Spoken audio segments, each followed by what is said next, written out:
Estamos de volta. Olá, dando continuidade à nossa aula, fizemos uma introdução e vimos alguns dos direitos fundamentais aplicáveis à criança e adolescente, trazido pelo ECA. Paramos em direito à convivência familiar, que eu falei que o direito fundamental também trazido pelo ECA, e que ele é um pouco mais extenso, porque ele envolve vários assuntos, né? Ele trata de adoção, de guarda, os tipos de família, né, trazidos pelo ECA, com as inovações do ECA. Então, para além das famílias, daquela família trazida na Constituição Federal, nos artigos 226 e 227, o ECA trouxe algumas espécies de família, trazendo inclusive os conceitos dessa família. Então, direito à convivência familiar, outro direito incluído no rol de direitos fundamentais da criança e adolescente. De início, é importante destacar que o direito à convivência familiar e comunitária é um direito fundamental de toda criança e adolescente, pessoas em estágio peculiar de desenvolvimento físico, moral e psicológico. Então, no decorrer de todas as aulas que já tivemos, eu sempre deixo claro que a preocupação do legislador em trazer direitos específicos para a criança e adolescente é exatamente o fato dela ser um ser em desenvolvimento, né, físico, moral e psicológico, o que requer, em virtude disso, uma maior proteção por parte do poder público. O artigo 19 dispõe que é direito da criança e adolescente ser criado e educado no seio de sua família e, excepcionalmente, em família substituta, assegurada a convivência familiar e comunitária em ambiente que garante seu desenvolvimento integral. Então, esse é a redação do artigo 19, e podem acompanhar aí, quem tiver com o ECA ou quiser ler no slide, anotar, fiquem à vontade, tá? É como se fosse uma sala de aula, só que não. Então o ECA, ele traz essa preocupação, e a preocupação inicial é que a criança ela fique na sua família natural, é óbvio. Porém, se não for possível que a criança permaneça com a sua família natural, o ECA ele traz nos seus dispositivos seguintes mecanismo para que a criança tenha resguardado seu melhor interesse. Tudo bem? Então, falando a nível constitucional, da Constituição Federal, o artigo 226 ele reconhece a família como a base da sociedade, e ele traz ali no artigo 226 várias formas de família. A família formal, que é aquela decorrente do casamento, a informal, decorrente da união estável, e a monoparental, que é formada por apenas um dos pais e os filhos. É muito comum hoje em dia, né, pais que cuidam, só o pai, só a mãe que cuidam dos filhos, é a forma monoparental de família trazido aí pela Constituição Federal. Esse rol de famílias trazido pela Constituição, ele é meramente exemplificativo. Ele não é um rol taxativo. Inclusive, isso já foi reconhecido pelo STF, que consagrou o princípio, anote bem isso aí, princípio da pluralidade das famílias. É um princípio implícito, tá? Não é explícito, é óbvio, não está escrito isso na Constituição Federal, mas a Constituição Federal de 88, a Constituição Cidadã, ela trouxe esse conceito de família, mais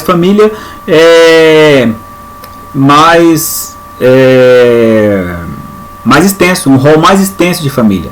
Então, é o princípio da pluralidade de famílias, que não só aqueles expressos ali na legislação, mas outros que podem ser constituídos. A Constituição Federal ela consagra algumas formas de família, como eu acabei de dizer, porém, o assunto família não se esgota naquelas existentes na Constituição Federal. Existem outras formas de família admitidas no ordenamento jurídico brasileiro, e principalmente em virtude da evolução, né, que a sociedade vem tendo, obrigando o poder público, a jurisprudência, o poder judiciário a reconhecer outros tipos de família, como a gente já viu a respeito da possibilidade de união estável, a possibilidade de adoção, inclusive, né, por casais homoafetivos. Então isso aí implica em dizer, né, deixa claro que é possível sim outras formas de família que não aquelas expressas na Constituição, que são a família formal, a informal e a monoparental. A lei de adoção, lei 2010-2009, ela trouxe inúmeras mudanças no que diz respeito à possibilidade, a existência de famílias no ordenamento jurídico brasileiro. Inclusive, ela traz nos seus escritos, consagra a afinidade e a afetividade como elementos consagradores de nova família. Então, a família, pela essa nova lei de adoção, não é só a família de sangue, a família aonde nasceu a criança, mas ela traz outros elementos que fazem constituir novas famílias, como, por exemplo, a afinidade e a afetividade, né? Então, tem o pai é sócio afetivo. Eu já vi decisões nesse sentido de ser reconhecida a possibilidade de paternidade em nome da afetividade e afinidade que há entre a criança e o pai adotivo. Então são novas formas de famílias que são trazidas pela legislação e deve sim ser reconhecido pelo poder público, poder judiciário principalmente. O STF, na DPF 32 e na ADI, a DPF, né, a Arguição de Descumprimento do Preceito Fundamental 32, e a Ação Direta de Inconstitucionalidade 4.277, reconhecimento da união homoafetiva, entendeu que o artigo 226 possui um rol exemplificativo e traz implícito o princípio do pluralismo familiar. Então, aí nessa decisão, prevaleceu o voto proferido pelo ministro Aires Brito, que era o relator, dando interpretação conforme a Constituição ao artigo 1723 do Código Civil, para dele excluir qualquer significado que impeça o reconhecimento da união contínua, pública e duradoura entre pessoas do mesmo sexo como entidade familiar, entendida como sinônimo perfeito de família. Foi aí que foi reconhecido, né, a união homoafetiva, inclusive reconhecendo-se essa união como família no ordenamento jurídico brasileiro. E sobre famílias no ECA. Quais são as famílias que existem ordinariamente e que são especificadas no Estatuto da Criança e do Adolescente? Então, o ECA ele traz uma classificação trinária, ou seja, 3 classificações de família em seu texto. Vamos ver cada uma delas a partir de agora. Pessoal, esse conteúdo ele é bastante cobrado, tá? Já vi muitas questões em concurso a respeito das classificações de família, conceito, família natural, família extensa.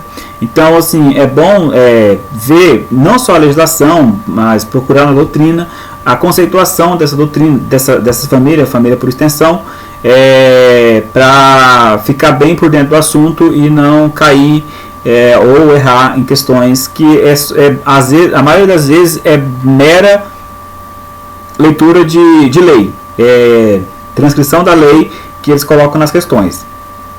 A família natural é aquela cuja origem é biológica, de acordo com o conceito clássico. Então, família natural deve entender aquela biológica. O artigo 25 ele traz aí, né, o conceito que entende-se por família natural a comunidade formada pelos pais ou qualquer deles e seus descendentes. Então, a família natural não precisa ser só os 2 pais.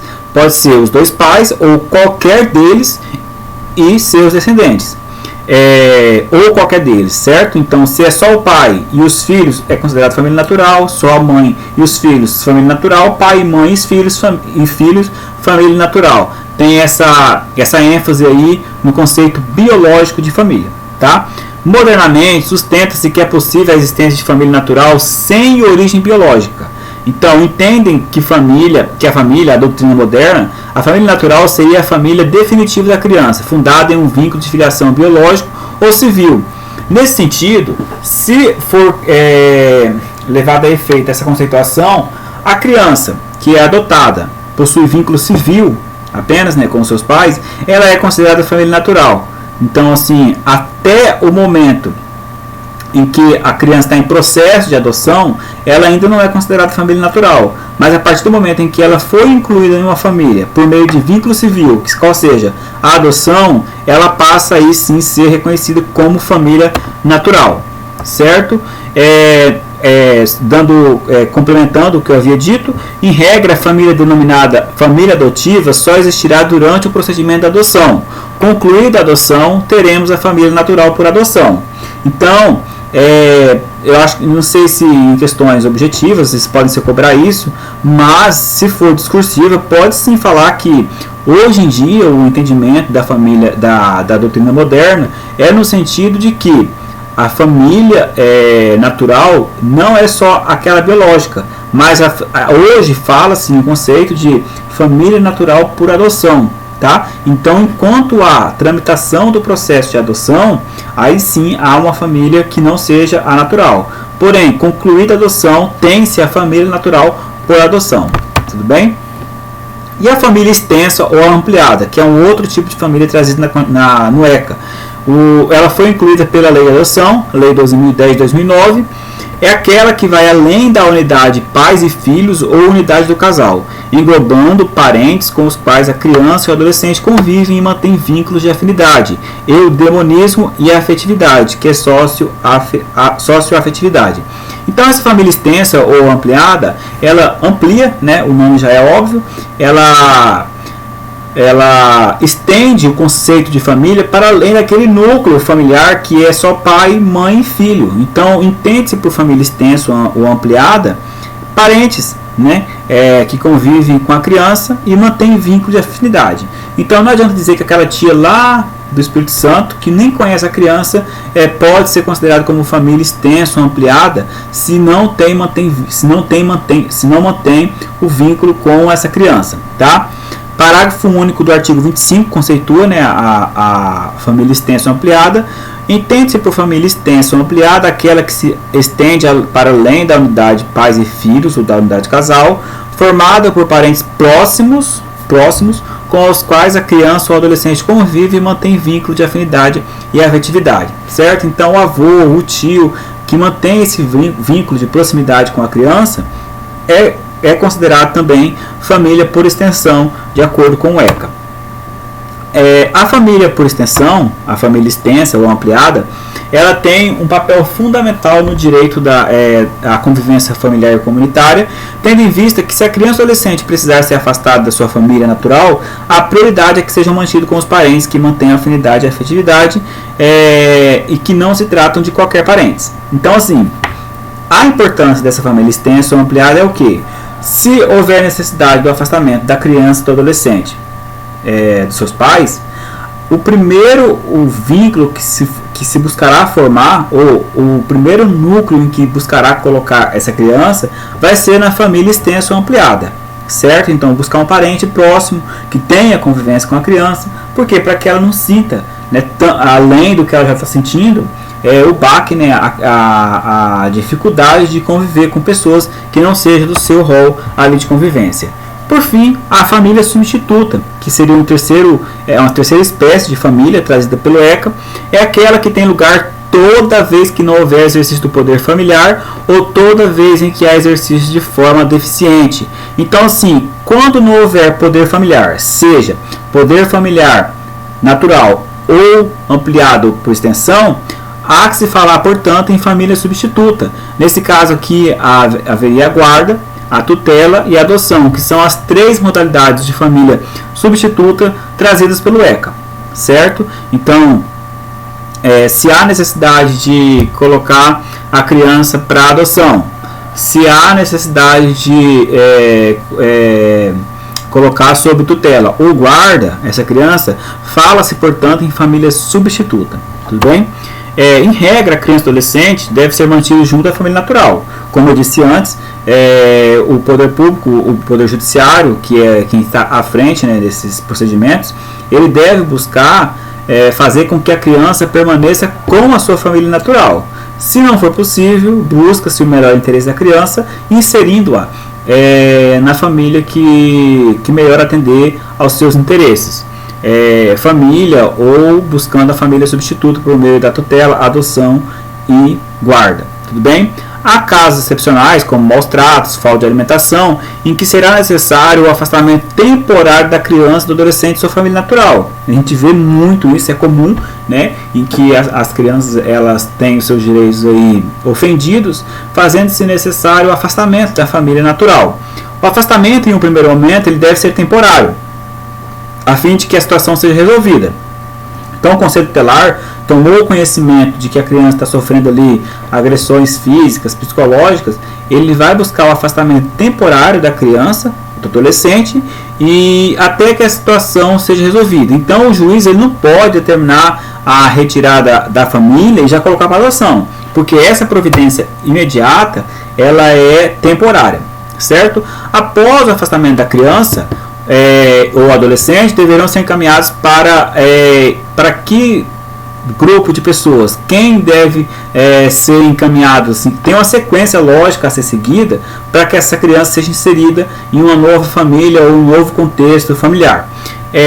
Primeiro, deve-se encaminhar ela à família extensa ou ampliada, que são os avós, tios, irmãos, sob guarda ou tutela. Adoção, não, ainda não. Tudo bem? Então, verificou-se que a criança ela é vítima de maus tratos, sofre ali maus tratos ou violência física, psicológica. A primeira providência é encaminhar a família extensa ou ampliada, que é o primeiro grupo a ser inserido. Se não for possível, terceiros, aí posteriormente, se não é possível colocar em família extensa ou ampliada, porque não tem, ou os que tem, não tem possibilidade de exercer ali a guarda ou a tutela da criança, vai buscar terceiros que convivam ou que mantenham com a criança vínculos de afinidade e afetividade sob guarda ou tutela. Padrinhos, vizinhos. Às vezes, pessoal, é mais melhor para a criança manter ela com terceiros que são estranhos, né, no sentido de que não é família natural, do que manter com família natural que às vezes não tem a responsabilidade ou a possibilidade de cuidar dessa criança. E em terceiro, acolhimento familiar. Trata-se de uma medida de proteção aplicada toda vez que a criança ou adolescente esteja em situação de risco, seja por sua própria conduta, pela conduta dos pais ou do Estado, em que a criança irá conviver com certas pessoas por um determinado período, sem que tenha o direito de adotá-la. Então, o acolhimento familiar é uma outra modalidade, uma outra possibilidade que o ECA traz de levar a criança. Então, primeiro, tem família extensa ou ampliada? É para lá que a criança vai ser levada. Se não tem, terceiros que convivam com a criança, padrinhos, vizinhos que tenham convivência com a criança, têm a possibilidade.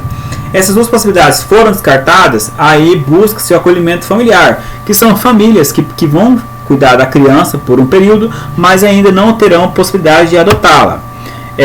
As pessoas que desejam acolher criança ou adolescente devem se inscrever no programa. Então, assim, quando se fala em acolhimento familiar, como é que se dá esse procedimento?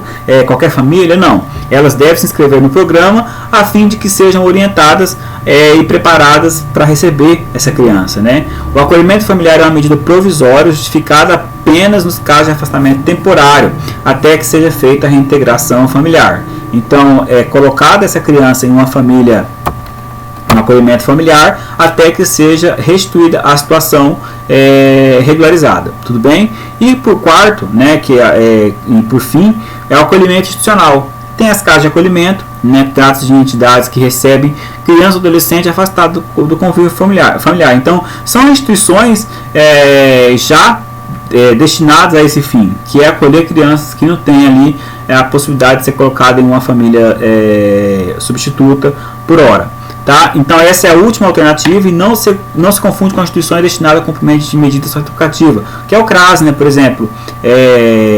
O CRAS antigamente, né, que era para cumprimento de medida socioeducativa, é diferente do acolhimento institucional. Tá? Então, se a criança está cumprindo uma sanção, aí é diferente desse acolhimento institucional, que é para resguardar direitos da criança e adolescente e para que elas tenham ali uma proteção enquanto está sem família.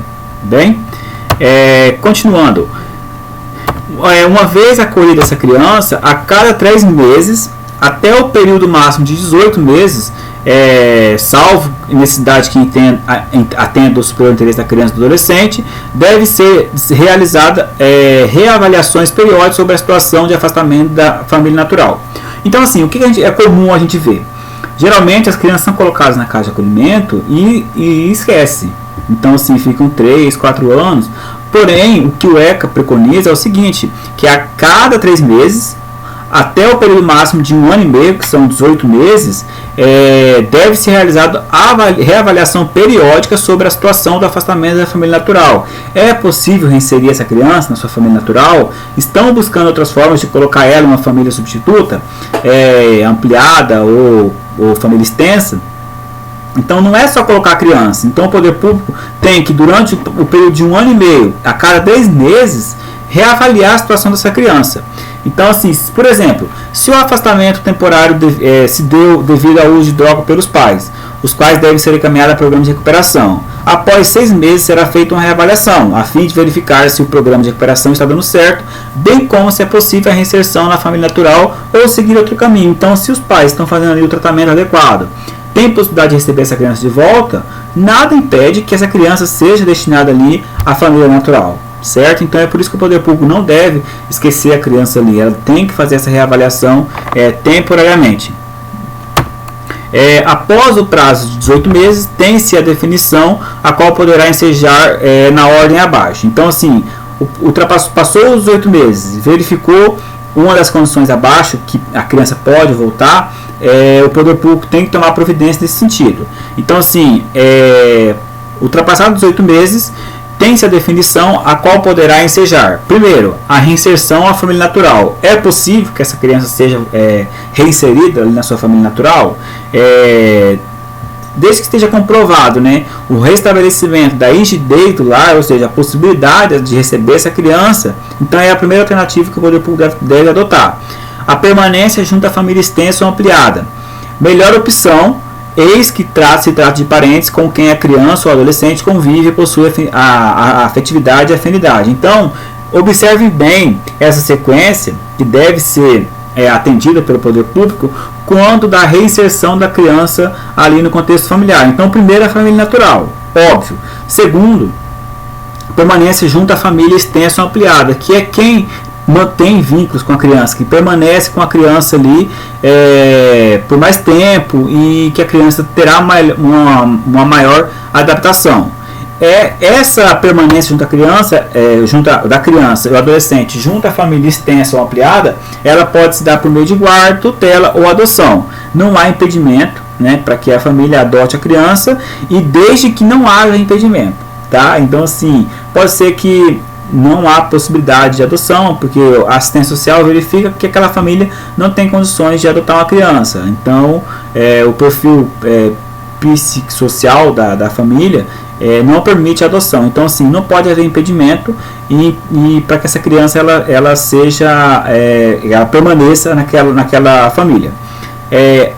Terceiro é a adoção, que é a medida excepcional, né? Então, primeiro, a família natural. Não é possível, busca-se colocar a criança junto à família extensa ou ampliada. Terceiro, a adoção, que é uma medida excepcional, é claro. E quarto, se não é possível a adoção, vai colocar essa criança, em acolhimento institucional, preferencialmente em programas de apadrinhamento afetivo. E ali a criança ela vai permanecer até a maioridade, certo? Na próxima aula, veremos sobre o apadrinhamento,